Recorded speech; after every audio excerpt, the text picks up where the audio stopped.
Це наша школа «Мрія». А це я, щаслива директорка цього найкращого освітнього простору. А це пані Дар'я, моя надійна заступниця та за сумісництвом одна із вчителів, яка набирає першачків наступного навчального року. І сьогодні ми розповімо та навіть покажемо один звичайний день із життя моїх випускників. Для дітей, незважаючи на вік, важливо жити життя, своє шкільне незабутнє життя. Здобувати навички, будувати стосунки, а ми завжди у підтримці та наповнюємо наш простір всім, що робить дітей щасливими та допомагає їм пізнавати світ.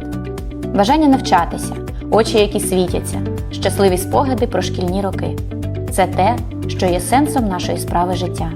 Запрошуємо вас приєднатися до нашої шкільної родини «Мрія». Ми розкажемо більше про себе, надамо відповіді на всі ваші запитання.